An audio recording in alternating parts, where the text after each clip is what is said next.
Great. Thank you, Murat. I'd like to add my voice to the welcoming remarks that Murat shared. In fact, I'd like to offer a welcome in two dimensions. First, I'd like to welcome you all to Albuquerque, particularly those of you who are escaping your horrific winter on the East Coast. I want to say not only welcome, but I'm sorry. We had very nice weather up until yesterday, and so maybe you brought it with you. But more importantly, I want to welcome you intellectually. So this is, as Murat said, the third meeting in a series that we initiated just 2 years ago. The previous two meetings have been an intellectual feast. There's clearly some very exciting synergy between the computing fields and the neuroscience fields that this meeting has exposed and explored. The variety of really scintillating talks and conversation, and I'm sure that this meeting will be absolutely the same. So welcome to all that, and we're glad that you're here. So we live in very exciting times. Computing has changed the world in so many ways over the last 20 years, and there's no reason to think that that's about to slow down. There's a lot going on in the federal sphere. I'll talk a bit more about some of these elements in a bit. You know a lot about the BRAIN Initiative. You probably know a little bit less about the National Strategic Computing Initiative. I'll tell you a little bit more about that.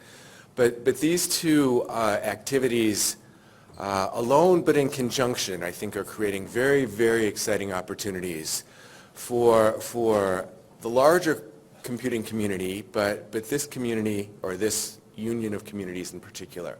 I'll have a few more words to say about that on later slides. But we live in interesting times, not just in a positive sense, but in the sense of challenges as well. So the reality is, as many of you know, that computing tomorrow is going to look very different from the computing that we're used to in the recent past. And here's why. So this complicated slide is coming from a paper that I cite here. And essentially what it's saying is the red dots at the top reflect Moore's law. So that's the density of transistors that we can fit in a given area. And there's no evidence yet that that's slowing down. We know it can't go on forever, but it has at least a bit more time to run. But what we've seen instead is this significant slowdown or frankly stoppage in clock rates. And that was the essence of something called Dennard scaling, was that transistors would continue to get faster. So several years back, probably 5 or 7 years ago, that basically stalled out, and that's why your laptops run, single processors run essentially no faster than they did a few years ago, somewhere around 3 gigahertz. So the single thread performance has stalled, and the reason that has stalled is not because Moore's law has ended, but because of power density concerns. And so the chip inside your laptop is about the temperature of the core of a nuclear reactor. And it can't get much hotter without causing structural damage to the chip itself. So that is ultimately what's stopped clock rates from getting faster. So our clock rates are not getting faster. We're still continuing to be able to put more and more transistors onto a given piece of real estate. So what do we do with all those transistors? What the industry has done is go to parallelism, and that's why your laptops now have 4 cores or maybe 8 cores. And that's the bottom curve, the black curve. And in this chart, they have that tailing off with the extrapolation. That was an error. There's no reason to think that won't continue to go up, essentially parallel with the red curve at the top of the number of transistors.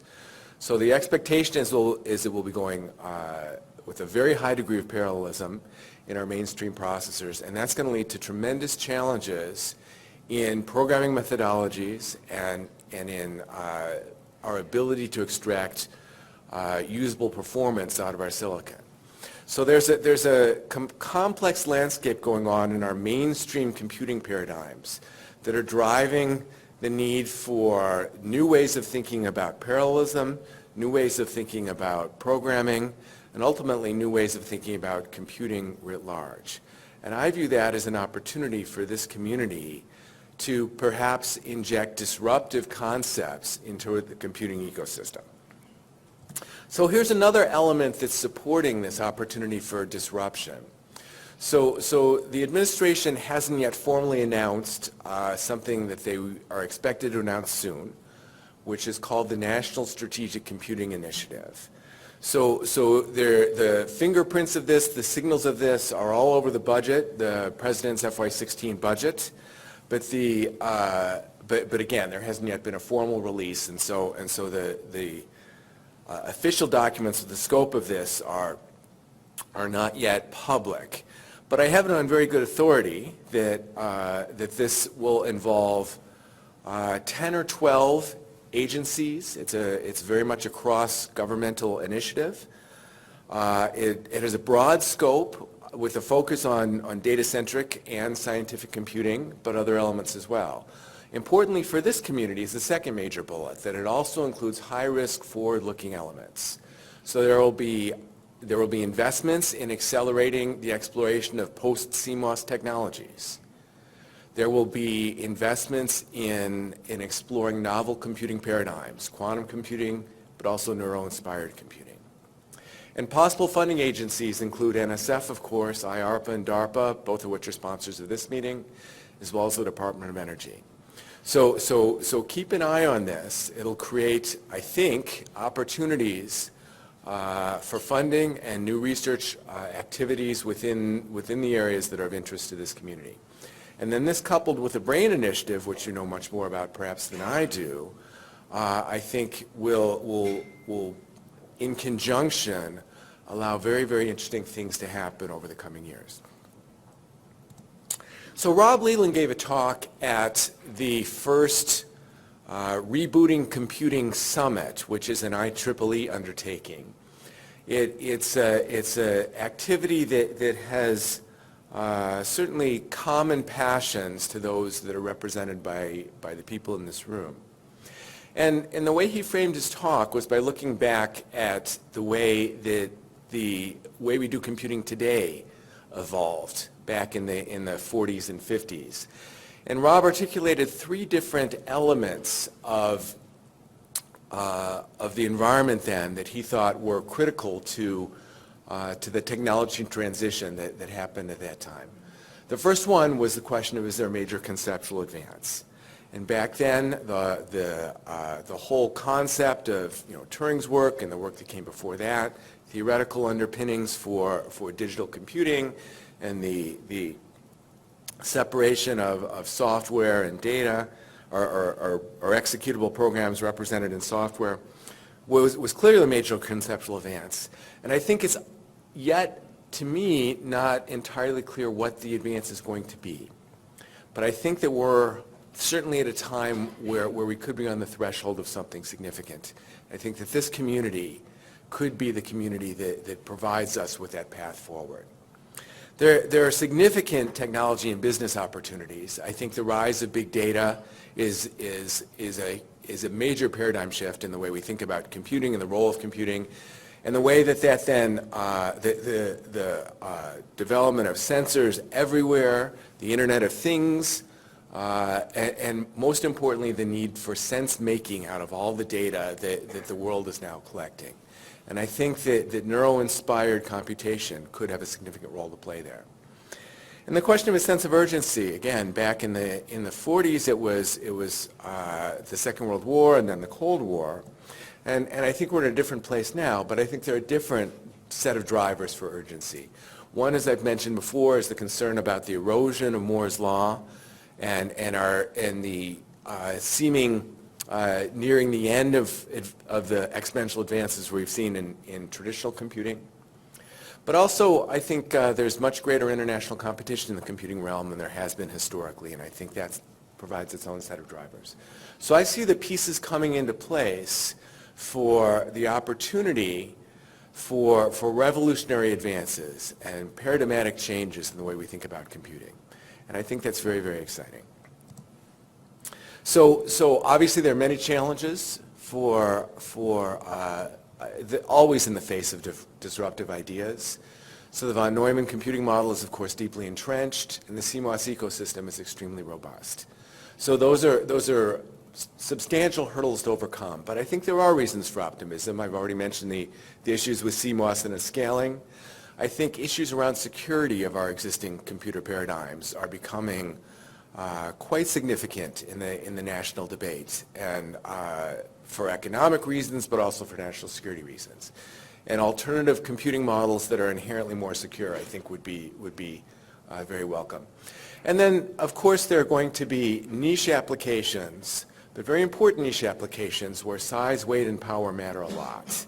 So examples of that I think are potential targets of opportunity for this community are autonomous vehicles, places like drones or satellites, where weight and power matter a lot, and you need to interpret data, on the fly, to reduce the amount of the bandwidth that needs to be supported back to some kind of ground station. And so I think there are opportunities potentially there for neuro-inspired computational elements in that setting. Obviously, I suspect there will be a lot of discussion at the meeting today about potential medical applications and potential neural augmentation. Those are very exciting as well. So I think that there are targets of opportunity and reasons for optimism, even though the challenges are great. So why would Sandia Laboratories be interested in this area? So Sandia is a major Department of Energy national laboratory. It's actually the largest national laboratory in the Department of Energy. It's located on the south side of Albuquerque. It's a multi-program laboratory. The laboratory has a national security focus, but does many, many things in alternative energy, in many areas, and sustains a very, very robust science base to support its many engineering missions. So the role of a national laboratory in the overall national ecosystem is to play a role that's distinct from industry and distinct from universities. I think that the labs tend to take on larger scale, perhaps more audacious problems than you would commonly see in academia. We tend to have a higher risk tolerance and perhaps a longer time horizon than industry typically does. And we're playing a role in serving the nation and the national interest. So it's just a different part of the space that we cover.